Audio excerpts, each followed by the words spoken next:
Halo teman-teman, selamat berjumpa kembali. Hari ini kita akan belajar mengenai manusia, makhluk pribadi.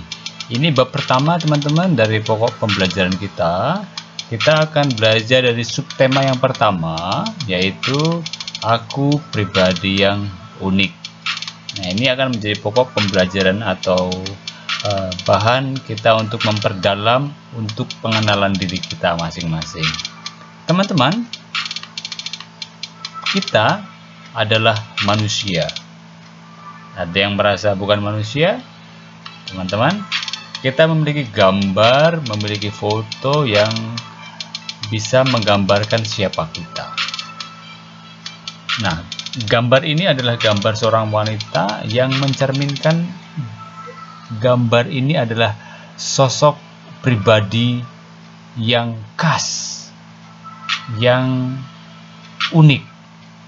Nah, teman-teman, manusia ya atau kita ya disebut sebagai pribadi yang unik ya, atau dalam bahasa Inggrisnya unique ya, atau dalam bahasa Latinnya unus ya, yang artinya satu.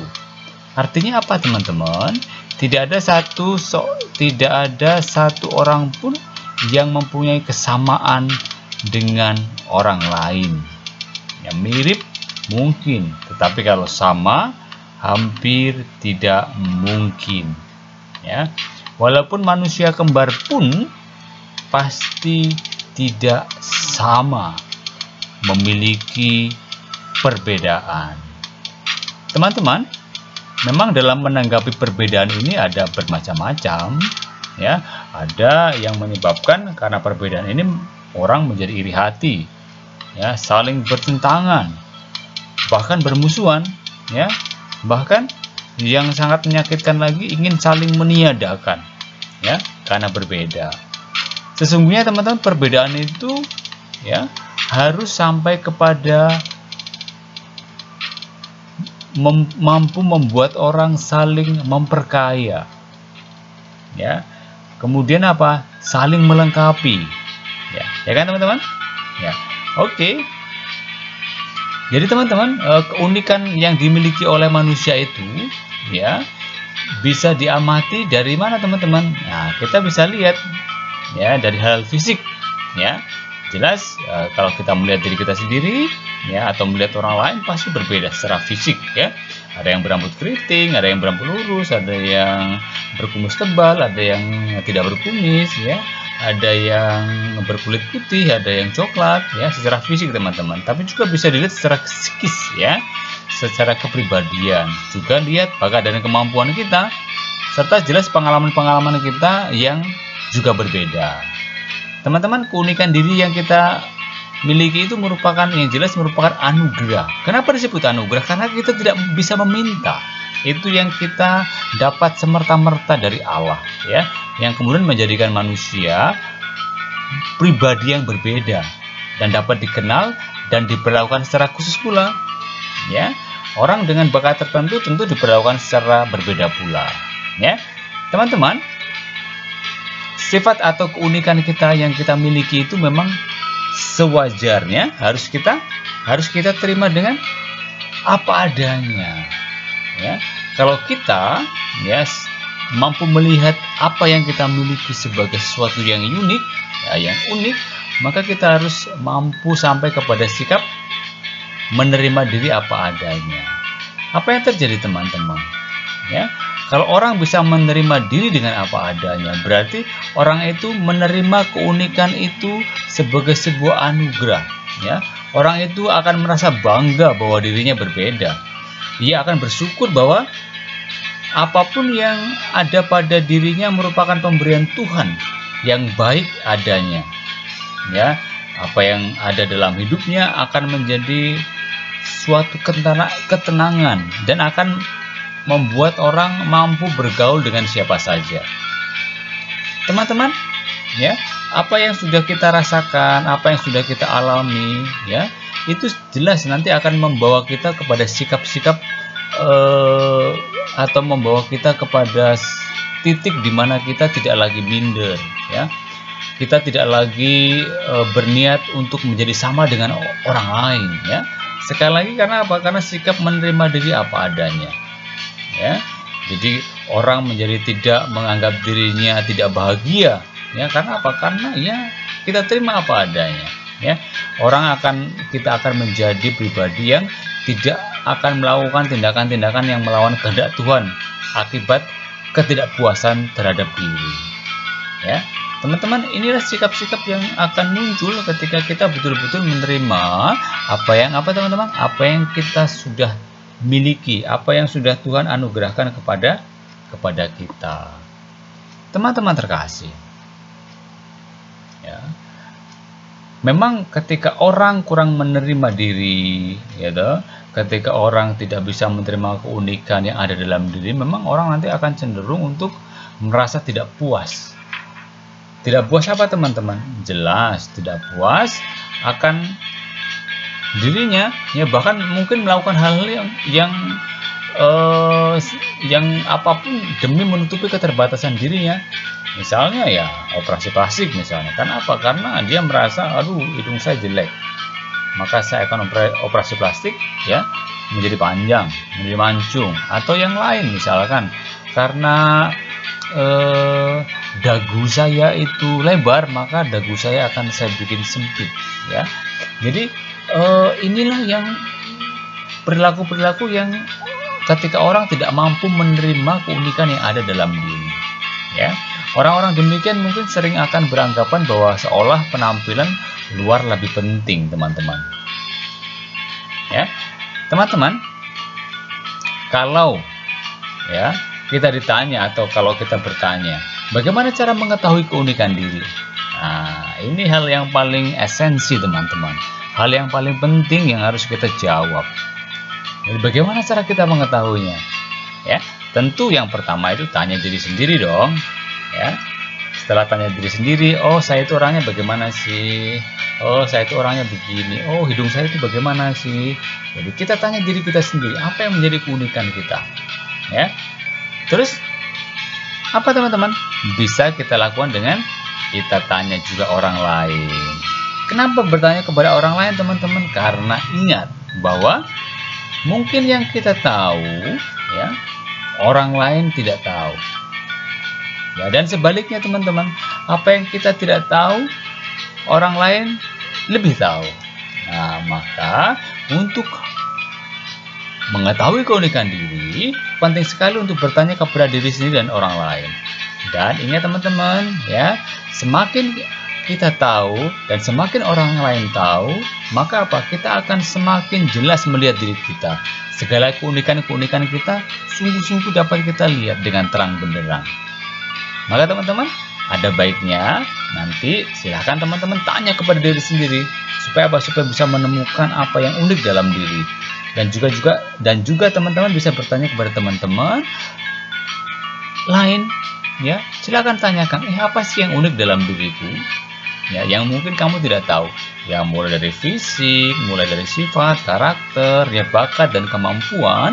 Nah, itu kadang-kadang memang kita tidak sadari. Misalnya saja nih, soal menyanyi katakanlah. Saya merasa tuh nggak bisa nyanyi, tetapi orang lain melihat, wow, bakatmu luar biasa, suaramu begitu merdu, ya. Itu orang lain yang menemukan, teman-teman. Ada banyak hal yang lain yang mungkin orang lain tahu, yang kita sendiri tidak tahu. Teman-teman silakan untuk bertanya, ya, tanyakan dirimu dan orang-orang di sekitarmu, ya, orang tuamu, kakakmu, adikmu, atau teman-teman terdekatmu, ya. Teman-teman, singkatnya, ya, manusia adalah makhluk yang indah dan istimewa, ya. Keistimewaan dan keagungan manusia ini hendaknya sungguh kita sadari, ya. Sebagai orang beriman Kristiani, ya, kita diajak untuk apa, teman-teman? Kita diajak untuk sungguh-sungguh ingin memahami, menerima, bangga dan percaya diri, ya. Kita dituntut untuk memahami, menerima dan bangga, serta kita diajak untuk percaya diri. Teman-teman, Yesus adalah teladan yang paling utama dan pertama. Ya, dari semula Yesus menyadari diri sebagai manusia yang berbeda dengan yang lain. Dari cara berpikir, dari cara bersikap, dari cara bertindak. Yesus tidak ragu menunjukkan diri sebagai pribadi yang tidak sama dengan yang lain. Ini yang patut kita teladani, teman-teman, yang harus kita miliki. Sebagai seorang pribadi, kita harus menyadari, kita harus mulai mengerti dan menerima diri apa adanya. Dengan demikian, kita mampu ya untuk semakin mengembangkan diri kita dan melakukan sesuatu dengan penuh kesadaran diri atau self consciousness. Ya, atau penerimaan diri, self acceptance, atau kepercayaan diri kita, ya, atau self confidence, dan perasaan aman diri kita atau self assurance yang tinggi. Ya, dengan dasar itulah kita dapat mengisi hidup, kita dapat meraih cita-cita kita dan melaksanakan panggilan Allah. Teman-teman, dari yang sudah kita pelajari, kita dapat simpulkan bahwa menerima diri merupakan proses yang tidak mudah. Benar, ya, ini benar. Sungguh kadang-kadang suatu proses yang sulit, ya, untuk menerima diri. Kita tidak bisa pungkiri itu, ya. Bahkan banyak remaja yang seringkali tergoda untuk apa? Untuk merasa tidak puas dengan dirinya sendiri. Ketika melihat temannya lebih kaya, ada remaja yang berpikir, mengapa saya dilahirkan dalam keluarga yang miskin? Ketika melihat orang lain berkulit putih, ada banyak remaja yang berpikir, mengapa saya dilahirkan dengan kulit yang kusam? Ketika melihat temannya berhidung mancung, ya, juga mungkin banyak remaja berpikir, mengapa saya dilahirkan dengan hidung yang pesek? Melihat temannya pintar dalam pelajaran tertentu misalnya, mungkin ada banyak remaja yang mengatakan, mengapa saya tidak sepandai dia? Teman-teman, ya, mereka yang berpikir seperti itu rupanya belum menyadari bahwa hal-hal tertentu, khususnya yang bersifat fisik, jasmania, apa yang melekat dalam diri kita sangat dipengaruhi oleh faktor keturunan dan faktor lingkungan. Mereka lupa bahwa banyak orang kaya juga tidak bahagia. Banyak orang yang cantik atau tampan juga tidak sukses. Sebaliknya, banyak orang dengan wajah biasa-biasa saja, bahkan kurang menarik, ya, dari keluarga miskin sekalipun bisa sukses dan dihargai banyak orang. Teman-teman, ya, sikap tidak menerima diri biasanya jelas, ya, menumbuhkan sikap iri, ya, ingin menjadi seperti orang lain, dan akhirnya apa? Menghalalkan segala cara, ya. Khusus, ya, kasus remaja di Korea Selatan yang melakukan operasi plastik merupakan salah satu contohnya. Ya, mereka dengan sangat mudahnya, ya, merubah kondisi fisik mereka, ya. Tetapi apa yang mereka lakukan bukan jaminan untuk bisa hidup bahagia. Teman-teman, maka pertanyaan yang paling mendasar sebetulnya untuk refleksi kita adalah, nilai apa yang dapat menentukan kebahagiaan kita? Nilai apa, teman-teman? Kondisi fisik kita kah? Ya, apa nilai seseorang ditentukan oleh kecantikan atau ketampanan? Ya, atau oleh hidung yang mancung atau yang pesek? Atau oleh sikap, perilaku serta keteladanan hidup? Ya, teman-teman, ini yang harus kita refleksikan sebetulnya. Apa yang menentukan atau nilai apa yang menentukan kita supaya atau kebahagiaan kita ditentukan oleh apa?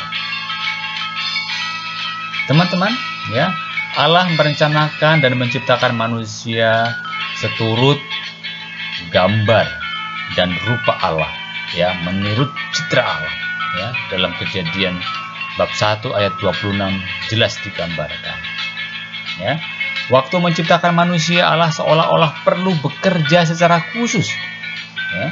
Tuhan Allah membentuk manusia dari debu dan tanah dan menghembuskan nafas kehidupan ke dalam hidungnya, ya. Segala sesuatu termasuk Taman Firdaus diserahkan oleh Allah kepada manusia. Bukankah manusia itu istimewa? Ya, Tuhan memperlakukan manusia secara khusus. Manusia sudah dipikirkan dan direncanakan oleh Allah sejak keabadian. Teman-teman, ya, itulah yang menjadi pokok pembelajaran kita.